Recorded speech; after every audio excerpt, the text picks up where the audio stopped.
अगर मैं आपसे पूछूं कि दिल्ली एनसीआर के सबसे नज़दीक कौन सा हिल स्टेशन है तो आप लोग बोलोगे देहरादून, मसूरी, नैनीताल या फिर लैंसडाउन।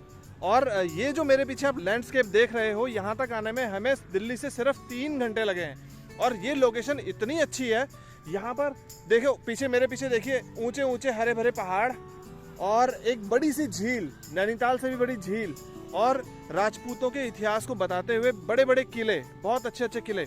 और वहीं दिल्ली की जो स्ट्रीट फूड्स की मार्केट होती है, डिलीशियस स्ट्रीट फूड्स की जो मार्केट होती है, वो सब कुछ यहाँ पे है। तो ये एक परफेक्ट वीकेंड गेटवे के लिए दिल्ली से सिर्फ और सिर्फ 3 घंटे की दूरी पर हिल स्टेशन है जिसका नाम है अलवर। तो इस व्लॉग में हम आपको अलवर की ये सारी फेमस चीज़ें दिखाएंगे और 2 डेज में आप अलवर कैसे एक्सप्लोर कर सकते हैं ये पूरा बताएंगे।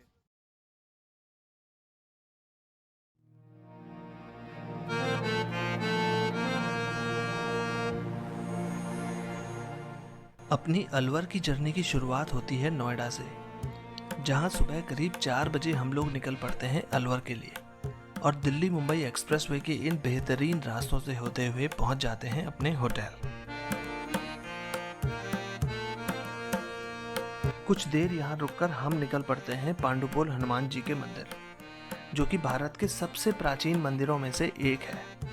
करीब 885 स्क्वायर किलोमीटर में फैले सरिस्का टाइगर रिजर्व के घने जंगलों के बीच स्थित इस मंदिर में दर्शन करने का अनुभव शब्दों में बयां कर पाना थोड़ा मुश्किल है। और इस जगह की दिव्यता को समझने के लिए आपको एक बार यहाँ जरूर आना चाहिए। बरसात में भीगे हरे भरे जंगलों के बीच से होते हुए वापस आकर हम एक्सप्लोर करते हैं अलवर के कुछ फेमस फूड पॉइंट्स। और इस तरह राजस्थान के छोटे लेकिन बेहद खूबसूरत शहर में शुभरात्रि होती है अपने पहले दिन की।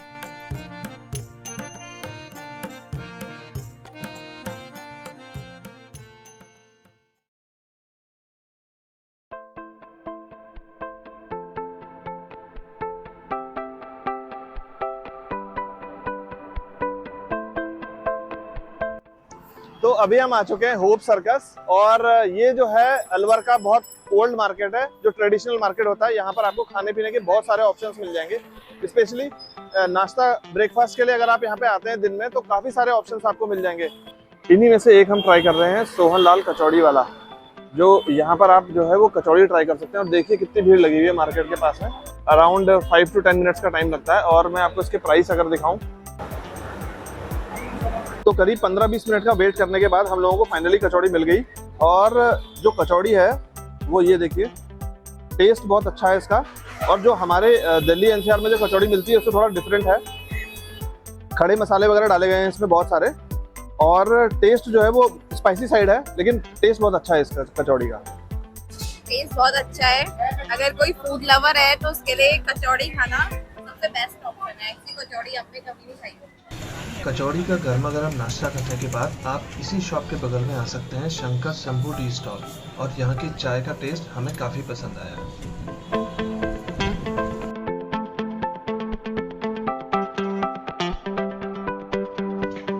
समोसा, कचौड़ी और चाय के अलावा अगर आप यहाँ कोई और ब्रेकफास्ट का ऑप्शन देख रहे हैं तो आपको डिसअपॉइंटमेंट हाथ लगेगी, क्योंकि हम लोगों ने यहाँ पे काफी और चीजें भी ट्राई करी जिसका टेस्ट जो था वो बिलो एवरेज था।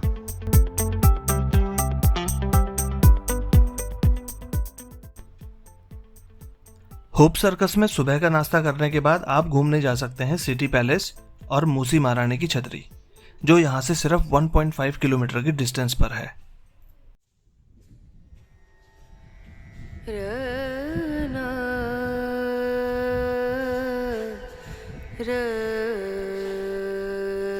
सिटी पैलेस, जिसे विनय विलास भवन भी कहा जाता है, राजा बख्तावर सिंह द्वारा 1793 में बनवाया गया था।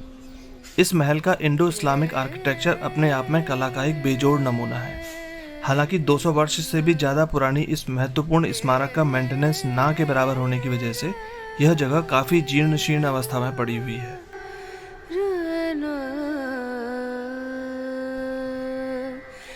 सिटी पैलेस के ठीक पीछे आप लोग देख सकते हैं मूसी महारानी की छतरी। यहाँ हमारी मुलाकात एक स्थानीय गाइड जितेंद्र पटेल जी से हुई, जिन्होंने हमें इस जगह की इम्पोर्टेंस और हिस्ट्री काफ़ी डिटेल में बताई।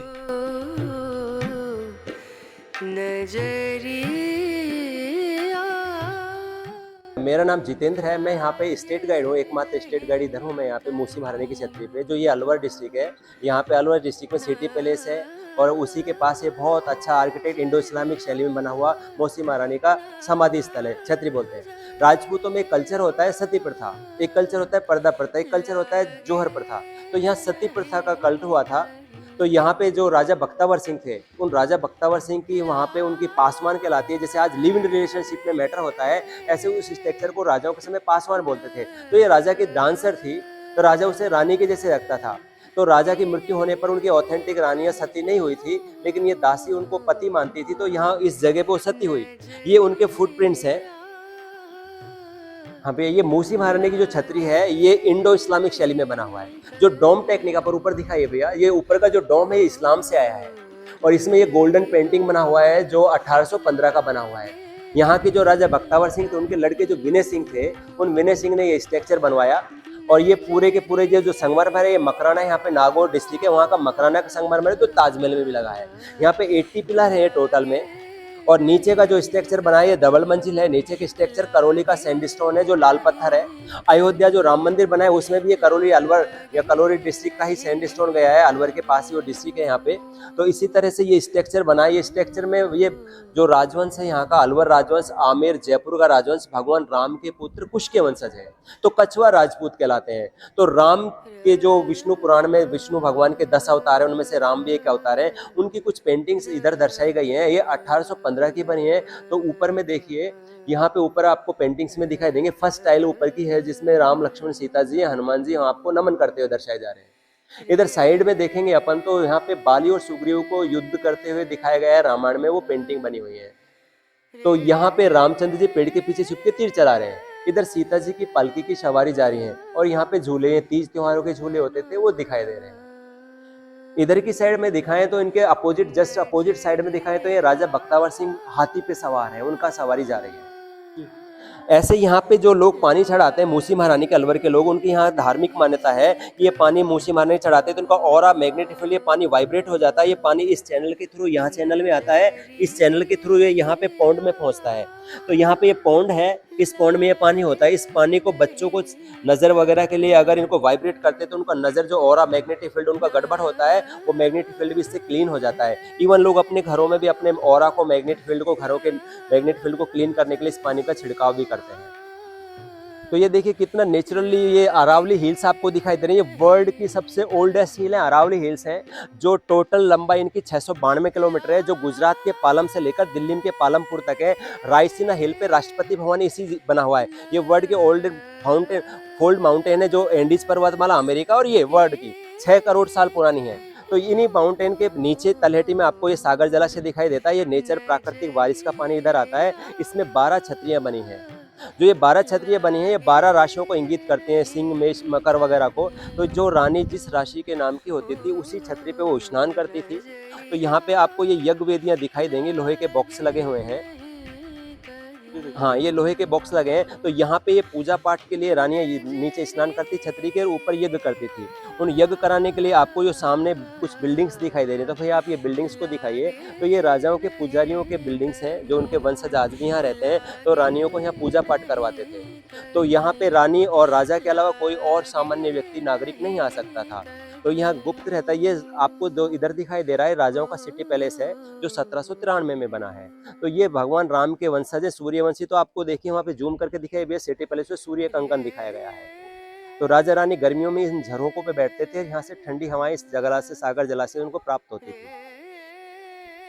तो ये यहाँ का कुछ मेन बातें हैं। और भी बहुत सारी हिस्ट्री यहाँ पे छुपी हुई है। पूरा अलवर इस तरह का है। अलवर में यहाँ सरिस्का सेंचुरी भी पास में है। अगर आप कभी अलवर विजिट करें तो यहाँ की सारी हिस्टोरिकल प्लेसेस देखने के लिए आप जितेंद्र जी से कांटेक्ट कर सकते हैं। इनका कांटेक्ट नंबर हम डिस्क्रिप्शन में मेंशन कर देंगे।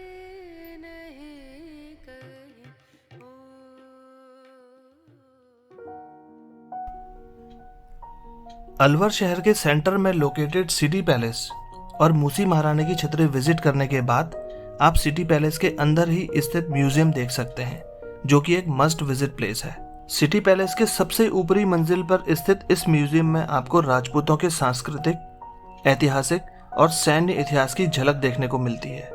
इस म्यूजियम के अंदर विजिट करने के लिए आपको 25 रुपीज़ पर पर्सन की एंट्री टिकट लेनी होगी और सोमवार को यह म्यूजियम बंद रहता है। इस म्यूजियम के अंदर वीडियोग्राफी करना अलाउड नहीं है, इसीलिए हम यहाँ कुछ फोटोग्राफ्स ही ले पाए। यहाँ आप राजपूतों और मुगलों के इतिहास से जुड़ी पुरानी कलाकृतियाँ, वाद्य यंत्र, जानवर और 2700 से भी अधिक हथियार जैसे ढाल, तलवार, एंटीक गन्स, कैमल कैनन्स जैसी चीज़ें देख सकते हैं। सिटी पैलेस विजिट करने के बाद हम लोग निकल पड़े अलवर की सबसे बड़ी अट्रैक्शन सिलिसेर लेक को देखने के लिए। सिटी पैलेस से सिलिसेर लेक की डिस्टेंस है करीब 25 किलोमीटर और आप यह सफ़र लगभग 45 से 60 मिनट्स के बीच में कवर कर सकते हैं।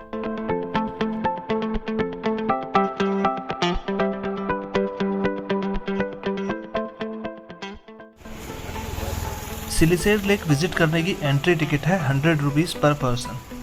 इस टिकट में आप सिलिसेर लेक पैलेस में कॉफ़ी, कोल्ड ड्रिंक या चाय में से कोई एक चीज़ ले सकते हैं। इसी टिकट में आपकी पार्किंग फीस भी इंक्लूडेड है।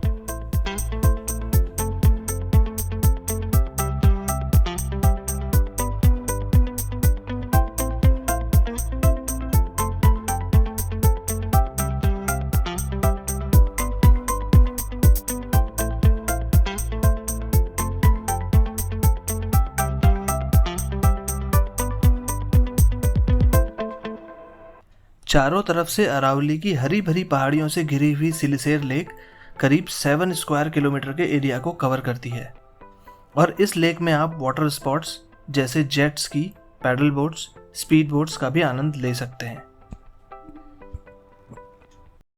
तो मेरे पीछे आप देख सकते हैं अलवर की सिलसेर लेक और ये लेक जो है वो 1845 में बनाई गई थी राजा विनय सिंह ने। और ये लेक बनाने का पर्पस जो था बेसिकली जो अलवर शहर की जब उन्होंने इस्टेब्लिशमेंट किया था 1845 में, तो उसकी जो पानी की ज़रूरतें थी उसको पूरा करने के लिए इन्होंने ये लेक बनाई थी। ये मैन मेड लेक थी बेसिकली, 1845 में बनाया गया था। और ऐसा भी कहा जाता है कि पास में ही एक गाँव था, किशनपुर करके गाँव था, तो वहाँ की एक लड़की थी जो यहाँ पे आती थी और राजा जो थे वो यहाँ पे शिकार खेलने के लिए आते थे, विनय सिंह। तो एक बार उन्होंने उसको देखा यहाँ पे और उसको देख करके वो मोहित हो गए, तो उन्होंने जो है वो उसके घर पे शादी का प्रस्ताव भेजा। तो उनकी तरफ से शर्त रखी गई कि शादी तभी होगी जब यहाँ पे उनके लिए रहने की कोई जगह बनाई गई। और तो जो पीछे आप मेरे देख सकते हैं पैलेस, तो ये पैलेस जो है वो राजा विनय सिंह ने ही 1845 में बनाया था।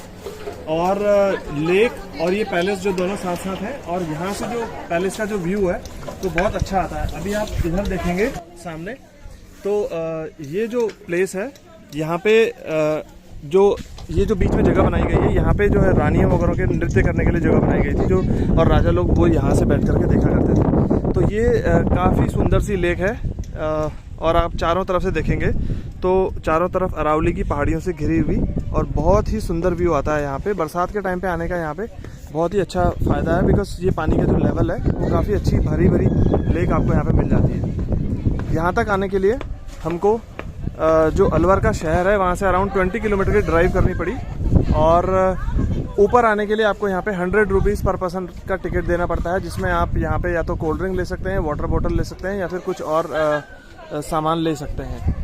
और पार्किंग जो है वो ऊपर इसी पैलेस के पास में आपको पार्किंग भी मिल जाएगी और पार्किंग जो है वो लिमिटेड नंबर्स में है, अराउंड 10 से 15 गाड़ियाँ यहाँ पे खड़ी हो जाती है। सिलिसेर लेक पैलेस में ही यहीं से नीचे उतरकर आप बोटिंग पॉइंट तक जा सकते हैं, जिसके चार्जेस अराउंड 800 से लेकर 1200 रुपीज़ तक हैं। सिलिसेर लेक विजिट करने के साथ ही हमें यहाँ स्थानीय लोगों से पता चला कि यहाँ पास ही में एक ब्यूटीफुल वाटरफॉल भी है, जिसे गरवाजी वाटरफॉल बोलते हैं। राजस्थान में एक वाटरफॉल का होना हमारे लिए थोड़ा सरप्राइज कर देने वाला था, इसीलिए हम निकल पड़े सिलिसेर लेक से वाटरफॉल देखने के लिए, जिसकी दूरी करीब 9 किलोमीटर है।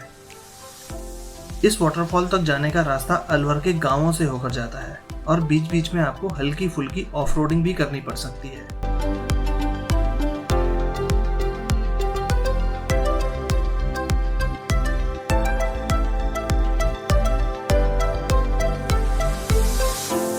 तो सिलिसेर लेक पैलेस घूमने के बाद आप गरवाजी वाटरफॉल आ सकते हैं। सिलिसेर लेक पैलेस का जो कट है वहाँ से अराउंड 9 किलोमीटर की ड्राइव है और ये गांव के बीच में से होकर रास्ता जाता है और उसके बाद आप इस जगह पे पहुँचते हैं यहाँ से अराउंड 100 मीटर की डिस्टेंस पे जो है वो वाटरफॉल है।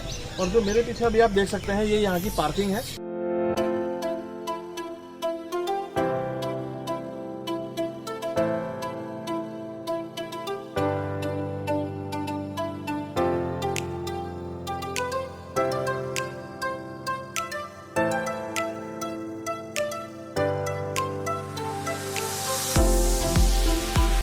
तो यहीं ऊपर हनुमान जी का मंदिर भी है गरवाजी वाटरफॉल के पास में। तो यहाँ से आप प्रसाद ले सकते हैं। यहाँ पे आपको कुछ दुकानें मिल जाएंगी, वहाँ से आप प्रसाद वगैरह ले सकते हैं। तो अभी हम यहाँ से जा रहे हैं वाटरफॉल की तरफ।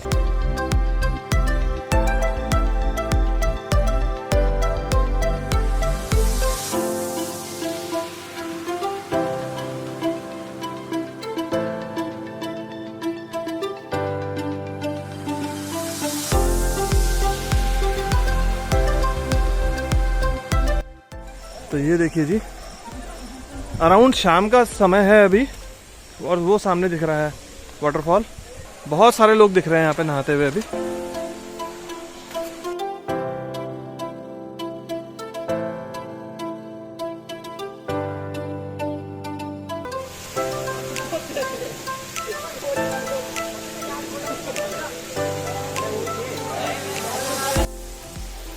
तो ये देखिए सामने गरवाजी वाटरफॉल है और ये जो सीढ़ियाँ जा रही हैं ये सामने हनुमान जी का मंदिर है।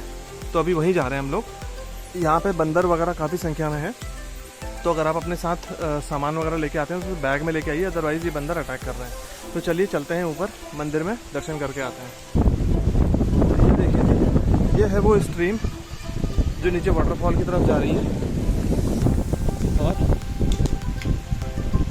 ये देखिए, ये स्ट्रीम यहाँ से जाती है और जो नीचे झरना बहता है वो यहीं से बहता है।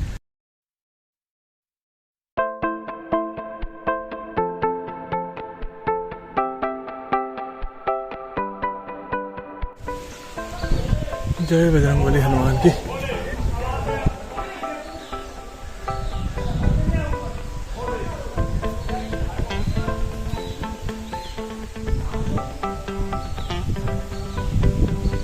ये है जी हनुमान मंदिर, श्री धारा हनुमान शिव मंदिर। तो चलिए आपको दर्शन कराते हैं हनुमान जी के, आप सभी की मनोकामना पूर्ण हो। और ये हैं हनुमान जी। जय हनुमान। तो जी दर्शन हो गए हमको श्री धारा हनुमान जी के, और अब यहाँ से निकलते हैं वापस अलवर की तरफ, क्योंकि शाम भी हो चुकी है और अंधेरा होने वाला है। और ये रास्ता जो है वो बिल्कुल गाँवों से होते हुए जाता है। मेरे पीछे आप देख सकते हैं किस तरह की पहाड़ियाँ हैं ये। तो हमको यहाँ से अब वापस जाना है, तो चलिए चलते हैं वापस अलवर की तरफ।